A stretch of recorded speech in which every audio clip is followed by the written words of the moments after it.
Hikaru, today you improved upon, I think, Yan's game against Nijat. He played castles, you played c3. Was that all panned out as per your prep? Well, I mean, it's something I prepared before the tournament. It was one of my ideas. I thought it was a little bit too dry to use against Yan, so I played one of my other ideas. But basically, I just wanted to get a game, and I think I got everything I could have asked for, but the problem was the position was so good, but it was unclear how to improve it. Like, I wasn't sure if I should go f4, g4, or what I did with queen f3, try to stack the rooks on the e-file, what to do. But still, I think mostly it was good, and then I started using way too much time, similar to a couple other games. I mean, yesterday, of course, is the most obvious example, but in general, I mean, my time usage hasn't been great, and I think that when I started using too much time and started playing these wandering moves like rook b1 backwards, it all started to go downhill, but luckily there was a blunder with queen e7. Bishop e5, did you feel like that's winning after that? Well, I mean, I didn't think it was winning, but I thought I had great chances to win. I mean, at least I knew my next couple of moves. Like, I thought he had to go like f6 or f5, and I was going to play, I think f6 is losing to, I think, queen b1, but f5 is going to have to take on f6, and then everything continues, and who knows what's happening. But, you know, at the end of the day, it's very easy to play, luckily, once I get this bishop on e5. And then, I mean, the end game, once we breach move 40, it's one way. I mean, he is trying to defend a position that I don't really think is defendable, at least for a human, and yeah, it worked out, so it's good to get a win.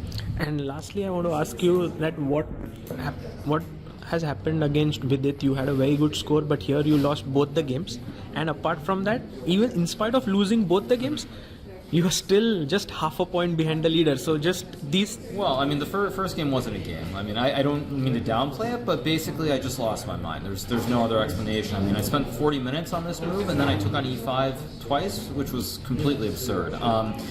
You know, that first game, I lost my mind. There's no other explanation. As far as yesterday goes, I mean, I think I made a big mistake, and then I played something where I wasn't really sure whether it was a must-win game or not. So, for example, I mean, well, of course, after the tournament, we'll know what the situation is. But like, I played something with g5, and I wasn't really sure, like, am I trying to play win? Am I trying to play normal? Because I mean, many times you use the computers to study the games, and it'll say you push a pawn on the side, or you push a pawn somewhere, and as a human, it makes no sense, but the computers can use normal, like, just play as though you've done nothing wrong.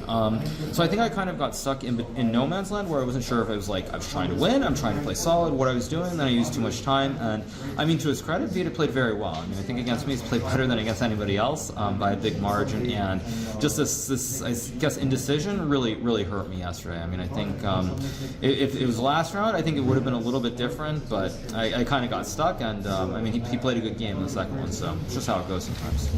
And you are on 5.5 out and just half a point behind the leader, so that's good position to be in. I mean, it's good. Considering the second round disaster, it's a very good position at the end. But I think, fortunately, this candidates is playing like most candidates tournaments, where it's a very close race at the end. I think 2022 is definitely one of the rare ones where someone just ran away with it. But usually +2, +3 is around the winning score. And so yeah, you just keep playing, and I have a chance to maybe get back. But again, there's still 4 more rounds, a long way to go. Thank you, Hikaru. And yesterday, when you sat down and analyzed the game with all the intensity, it was very, very inspiring to see that in spite of the loss, it was phenomenal. Yeah, I mean, again, I think I've said it many times. Yes, a lot of people, I mean, I think a lot of people, they sort of misunderstand the intentions. I mean, the reality is, like it or not, I mean, most of these players have far more time to prepare. I stream a lot. I mean, I don't have the same amount of time.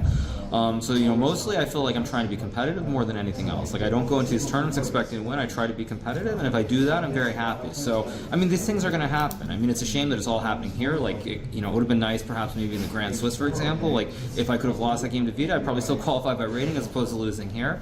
Because I was actually much worse, I think, out of the opening in that game. But at any rate, the fact is, you know, I'm just trying to be competitive. If I'm competitive, I'm always going to be pretty happy, regardless. So, not happy with yesterday's game, perhaps, but overall, it's been a good result in spite of that.